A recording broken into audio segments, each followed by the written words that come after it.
If you're planning a move to the Raleigh, North Carolina area, you need to know there's certain areas you might need to avoid. So the first city you need to know about right near Raleigh is Cary, North Carolina. So do not, under any circumstances, move to Cary if you want the quiet southern lifestyle. That's not what Cary is about. The majority of the people that live in Cary are transplants from out of state. So Cary does not have that culture of an old southern town that's sort of slowly grown up like some of the other towns around Raleigh has.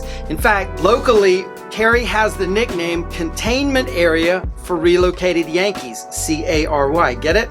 So if you're looking for that southern lifestyle, Cary's probably not for you. Next up, we have Apex, North Carolina. Avoid Apex under any circumstances if you're on a tight budget. Apex has always been considered a less expensive alternative to Cary, but lately that is not the case. Generally, people move to Apex, which is a little further out, when they really couldn't afford the prices that we saw in Cary, and Cary is quite expensive. But now Apex is pretty much caught up to Cary in price range. Now, it's still not quite as bad as Cary, but know that if you are on a budget, Apex is probably not a good town for you to move to. Next up, we have Wake Forest, North Carolina. You need to avoid Wake Forest if you are one of those people who wants that small town experience. Wake Forest, most people think, if they're looking on a map or they've just heard about the Raleigh area, most people think Wake Forest is just a tiny little town and really quaint. It's not that way anymore. It's really grown up. It's very much got a lot of a cosmopolitan feel to it, although yes, you still have a little bit of that southern vibe still left, especially in that super charming downtown. But know that Wake Forest is an up and coming or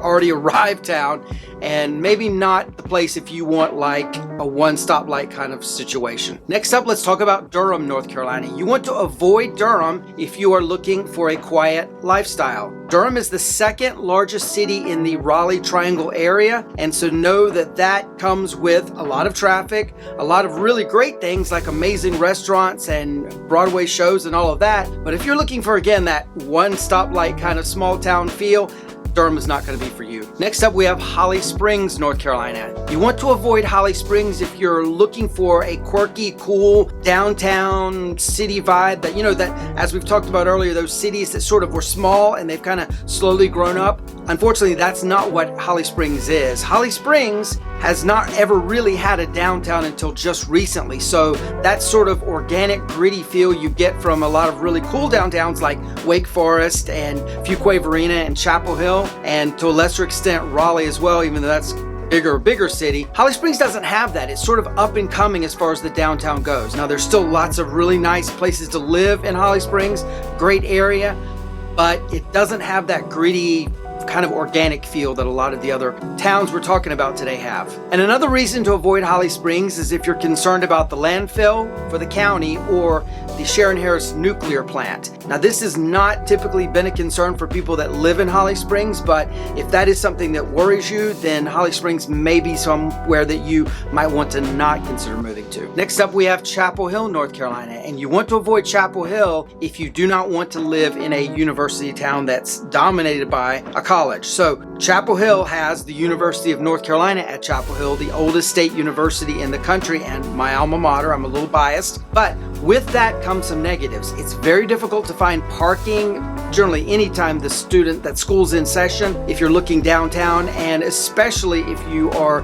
there during either a football game or a basketball game. Because Carolina is so well known for those sports and we have such a large fan base, it gets very crowded and lots of people are in all the restaurants. It's practically impossible to get into any restaurant in downtown Chapel Hill during one of those ball games. Next up, we have Morrisville, North Carolina, and you want to avoid Morrisville if air traffic noise is a concern for you. So Morrisville is the city where the Raleigh-Durham International Airport is located, and it's pretty much right beside it. So if air traffic noise is a problem for you, you may want to second guess a move to Morrisville. Now, there is a air traffic noise map that we can provide you. It will make this decision a little bit easier for you because there are some parts of Morrisville where they are not affected by that air noise, but fully educate yourself. So if you're planning a move to Morrisville, give us a shot. We're happy to provide you that map. The other thing about Morrisville that you need to know and may make you second guess your options is if you're looking for a larger house on a larger lot, likely you're not going to find that in Morrisville. Morrisville's dominated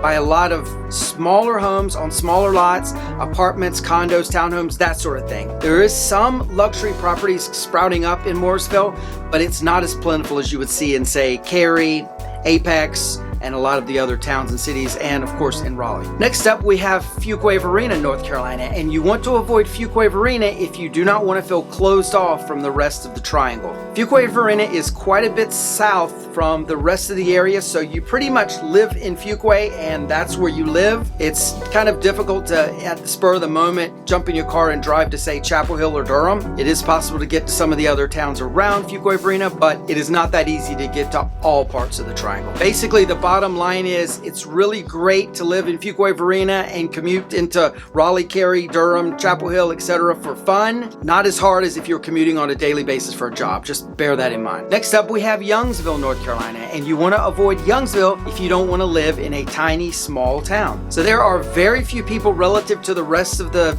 Raleigh Triangle area that live in Youngsville, and with that, that means there's not a lot of shops, not a lot of restaurants. So people in Youngsville have to drive into Wake Forest, which is the closest big town, big city, for their groceries and their shopping, etc. Now, obviously, there are grocery stores in Youngsville where you can get your staple products, but if you need some sort of esoteric spice for a recipe, you're probably going to have to go to Wake Forest, unfortunately. And going to Wake Forest, if you want that sort of small town feel, is going to be a little jarring and a little annoying because, again, Wake Forest is big and there's lots of traffic going on there. So something for people who want that sort of privacy, big house lot kind of atmosphere and quiet and peace and quiet, they need to be aware that to do a lot of your shopping, to do a lot of anything you're going to want to do, you're going to have to go to Wake Forest. Next up, we have Knightdale, North Carolina, and you want to avoid Knightdale if you want to live in a town that has sort of a cute, charming downtown. Kind of similar to Holly Springs in that the downtown really hasn't kind of sprouted up yet. There's some older buildings down there. They're kind of renovating them, and Knightdale is slowly having a downtown. But if you're wanting that charming downtown atmosphere, Knightdale's probably not for you. Also, you want to avoid Knightdale if you work in Chapel Hill or Durham, that sort of area, that western part of the triangle, because it's rather difficult right now until Interstate 540 gets completed. It's rather difficult to get from Knightdale on the eastern side of the triangle all the way to Chapel Hill on the western side of the triangle. Next up, we have Wendell, North Carolina, and you want to avoid Wendell if you're not prepared for rapid growth. Wendell is one of the fastest growing cities in the triangle area. It's got that Wendell Falls subdivision we rave about all the time. That's amazing, and they have a really, really great downtown, but there's been a ton of growth that's resulted from all of those people moving into that area. And another knock on Wendell, although you can get to most any part of Raleigh fairly easily using that new Interstate I-87, unfortunately, it's very difficult, very similar to Knightdale. It's difficult to get to Durham, Chapel Hill, etc. from Wendell, and that will still be the case until Interstate 540 is finally completed and it's a full loop around the entire triangle. Next up, we have Zebulon, North Carolina. You want to avoid Zebulon if you are not looking for a semi-rural, small town feel. Basically, Zebulon does not have a whole lot going on right now for it. It's very charming, very southern, very small town, but if you're looking for the hustle and bustle of, say, Raleigh or Durham, Zebulon's probably not for you. As well, Zebulon is the furthest city to the east in the whole entire area. It may make you feel very, very isolated because you got to basically drive anywhere to get to anything. So basically, if you want to go out with friends to have dinner in, say, downtown Raleigh, it's going to be a bit of a drive for you versus other parts of the Raleigh Triangle area. So bear that in mind if you are considering a move to Zebulon. Next up, we have Hillsborough, North Carolina, and you want to avoid Hillsborough if you are working anywhere in the southern part of the Raleigh Triangle area. Hillsborough is the city that is furthest to the north in the triangle. It's exactly opposite of Zebulon, and you have to bear that in mind if you have anywhere else around you plan to get to. It's definitely a great option for people that work in Chapel Hill or Durham or Research Triangle Park, but if you work in Knightdale, Wendell, Zebulon, Garner, Clayton, that area of the Raleigh Triangle area, it's probably not a good place for you to consider moving to. Also, you want to avoid Hillsborough if you are not a big fan of snow. Because it's so far north, there's a section of the Raleigh Triangle area that usually gets snow if snow is on the agenda from the weather people, and that is definitely one of the areas that get it. So if you're an anti-snow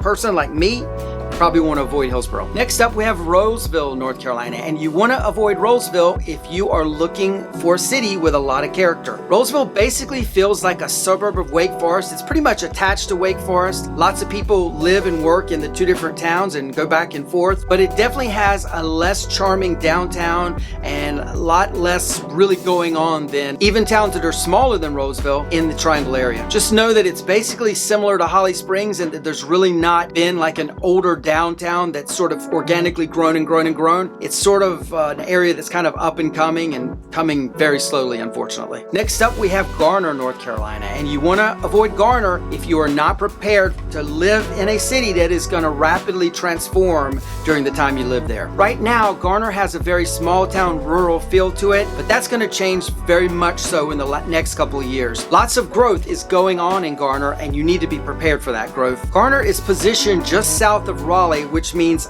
a lot of that growth that we're talking about is headed that way. It's just a natural extension of where people are going to be moving to that cannot afford the ever increasing prices that you're seeing in Raleigh. And with I-540 getting completed very, very soon in that area, it's going to bring even more growth to Garner. So be prepared if Garner is on your list of towns to check out. It may transform before your eyes. Next up, we have Pittsboro, North Carolina, and you want to avoid Pittsboro if you work in Raleigh or anywhere on the eastern side of the Triangle. Pittsboro is the city that is the furthest to the west of the Triangle Raleigh area, and that's something you need to be prepared for if you're planning a move to Pittsboro. Generally, if you work in Chapel Hill or Research Triangle Park, then Pittsboro would be a good fit for you, but again, if you work on that eastern side of the Raleigh Triangle area, it's going to be quite a commute at this point to live in Pittsboro and work on that eastern side. And because Pittsboro is so far to the west, it can feel a little bit disconnected from the rest of the Triangle area. You pretty much have Pittsboro and parts of Chapel Hill, Carrboro, and that's about all as far as your kind of area that you live in, have fun in, that sort of thing. A drive from Pittsboro to, again, Cary, Raleigh is quite a haul. So every area in the Triangle has its good sides and its bad sides. My team and I would love to give you some advice on any of these and see if they're a good fit for you. You can email us at hello@mortonbradbury.com. Give us a call on the phone number below. Click on the link in the description as well. Like and subscribe to this channel if you haven't already done so. And check out this video. We think you're really going to like this one as well. And with that being said, we'll see you on the next one. Take care. Bye-bye.